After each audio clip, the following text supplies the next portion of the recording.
सिर मुकुट कुंडल तिलक चारु उदार अंग विभूषणम् नवकन्यलोचन पंचमुख कर पंचपदकं दारुणम्।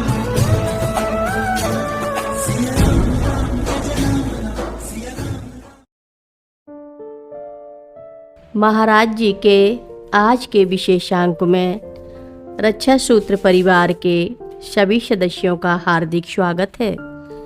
बाबा जी के भक्तों को राम राम।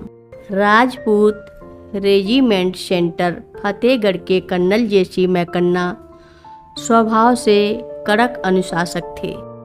आपने किले में साधुओं का आगमन तथा उनसे किसी प्रकार का संपर्क निषेध कर रखा था और सिपाहियों को इसके लिए कड़ी मनाही भी कर रखी थी। पास में गंगा के किनारे किला घाट में महाराज जी ने अपना डेरा डाल दिया। फौजी लोग यहाँ छिप छिप कर बाबा जी के दर्शन करने आते और कर्नल के भय से तुरंत चले जाते। बाबा ने कर्नल का सुधार करने की ठान रखी थी। एक दिन उसकी अनुपस्थिति में वे उसके घर में प्रवेश कर गए और उसके बिछौने पर लेट गए। ड्यूटी में खड़े पंखा कुली या अर्दली ने विनम्र भाव से मना किया, पर उन्होंने उसकी बात पर ध्यान नहीं दिया। कर्नल का आगमन हुआ। अर्दली ने भयभीत हो अपनी सफाई देते हुए कर्नल मैकन्ना को सारी स्थिति में अवगत करा दिया। मैकन्ना क्रोधित हो अपने कमरे में गया और स्वभाववश उसने बाबा जी को बहुत फटकारा। अपने दुर्व्यवहार का उनमें कुछ भी असर न देखकर वह चकरा गया। बाबा जी बराबर उसकी ओर देख रहे थे और सहज भाव से मुस्कुरा रहे थे। यह उनकी दृष्टि और मुस्कान का अलौकिक प्रभाव था कि कर्नल का हृदय पलट गया और वह बाबा से क्षमा मांगने लगा। उसने कुछ संतरे उन्हें समर्पित किए। इस प्रकार बाबा जी का अलौकिक स्पर्श पाकर वह उनका परम भक्त हो गया और इसके बाद उसने साधुओं के संबंध में लगाई अपने समस्त प्रतिबंध हटा दिए। बाबा जी की कृपा से उसकी प्रगति होती गई और उसने जनरल के पद से अवकाश ग्रहण किया। यह बाबा जी का पहला अंग्रेज भक्त था।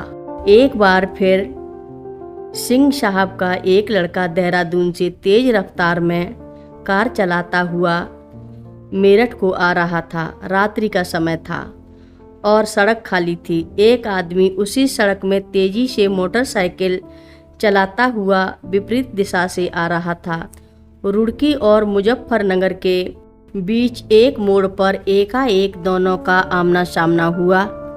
आपका लड़का कहता है कि उस समय की घबराहट में वह ब्रेक का भी उपयोग करना भूल गया। यदि ब्रेक का उपयोग होता तो भी उस स्थिति में टक्कर हुए बिना नहीं रहती। पर एक ऐसी अद्भुत घटना देखने में आई कि दोनों गाड़ियां अपने स्थानों में स्वतः ऐसी घूम गईं कि उनका मुंह उन्हीं की दिशाओं को हो गया जिस ओर से वे आ रही थीं। दोनों चालकों को इस घटना पर आश्चर्य तो बहुत हुआ, पर इससे भी अधिक हुई प्रसन्नता आपकी जान बचने की। यद्यपि इस घटना में बाबा जी का अस्तित्व प्रत्यक्ष नहीं होता, पर सिंह साहब की और अन्य सभी भक्तों की यह धारणा है कि ऐसे आश्चर्यजनक कार्य अपने भक्तों की प्रसन्नता बनाए रखने के लिए बाबा जी ही किया करते थे।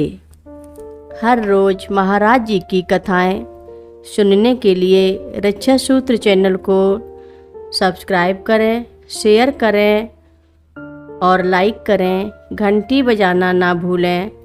कमेंट बॉक्स में लिख भेजें जय नीव करोरी बाबा जी महाराज। सभी भक्त मिलकर बोलो नीव करोरी बाबा जी महाराज की जय बोलो।